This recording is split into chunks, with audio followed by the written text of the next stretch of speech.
jobs. Which college or which university? No, it's not. There's no need even to have a college degree. Oh, wow. Okay. At all, or even high school. I mean, if somebody graduated from a great university, that may be an indication that they will be capable of great things, but it's not necessarily the case. You know, if you look at, say, people like Bill Gates or Larry Ellison, Steve Jobs, these guys didn't graduate from college. Dropouts, yeah. But if you had a chance to hire them, of course, that would be a good idea. Yeah, okay. So, you know, just looking just for evidence of exceptional ability, and if there's a track record of exceptional achievement, then it's likely that that will continue into the future. How I describe myself? Well, I mean, I seem to have a high innate drive, and that's been true even since I was a little kid. You know, I really had a very strong drive. Did all sorts of risky things when I was a kid that like, why did I do those things? They're crazy. I care a lot about the truth of things and trying to understand the truth of things. I think that's important. You know, if you're going to come up with some solution, then the truth is really, really important, I think. I try to think of, I mean, it's difficult to obviously come up with like things that are praise for oneself, you know, or like, there's bad and good here, but I think like sometimes they're just like the things that seem quite clear and obvious to me, and I don't understand why they aren't so obvious to everyone. Sure. So how would you educate your 5 boys? Actually, I created a little school. Yeah. What kind of school? Could you describe to us? Sure. I mean, it's small. It's only got 14 kids now, and it'll have 20 kids in September. It's called Ad Astra, which means to the stars. That's maybe a bit different from most other schools, is that there aren't any grades. There's no like not grade 1, grade 2, grade 3 type of thing. Making all the children go in the same grade at the same time, like an assembly line. I know. You know, because some people love English or languages, some people love math, some people love music, and they have different abilities at different times. It makes more sense to cater the education to match their aptitudes and abilities. So I think that's one principle. Another is that it's important to teach problem solving, or teach to the problem, not to the tools.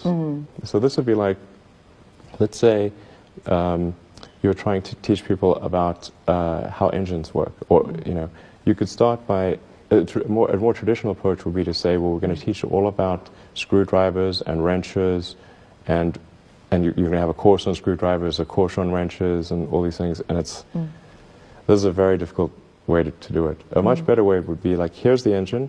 Now let's take it apart. How are we going to take it apart? Oh, you need a screwdriver. That's what the screwdriver is for. You need a wrench. That's what the wrench is for. And then a very important thing happens, which is that the relevance of the tools becomes apparent. So all your 5 boys are in that school? Yes. Until when? This is from preschool? I don't know. So far it's only 1-year-old. But they like it. They like it? Yeah. And you want to keep them away from regular schools? No, I just didn't see that the regular schools, they weren't doing the things that I thought should be done. Like, you know, those 2 principles, they weren't adhering to those principles. So I thought, well, let's see what we can do. Maybe creating a school will be better. And I actually hired a teacher from the school they were at, who also agreed with me that there was a better way to do it. Have they surprised you in a way of their innovative thinking? Yeah, it seems to be going pretty well. I mean, the kids really love going to school. I think that's a good sign. You know, I mean, I hated going to school when I was a kid. It was torture. So the fact that they actually think vacations are too long, like they want to go back to school. Wow. Yeah, exactly. That's weird. I know. AIDS or people like that, what is it you have in common with them? Well, I mean, those are pretty different personalities, you know, between Gates and Jobs and Ellison. Business and success? I think, you know, all 3 of those were technologists, but with different types of skills. You know, Jobs was obviously very good with aesthetics, and you know, he understood technology, of course, and he really understood what people wanted even when they didn't know themselves. And he was not afraid to break boundaries. But like say, like Gates would probably be better at sort of raw engineering and technology than Jobs, but not as good on aesthetics. But I mean, for all of these guys, they're obviously very driven, and they're very talented, and they're able to attract great people to build a company. But I mean, the ability to attract and motivate great people is critical to the success of a company, because a company is it's a group of people that are assembled to create a product or service. That's the purpose of a company.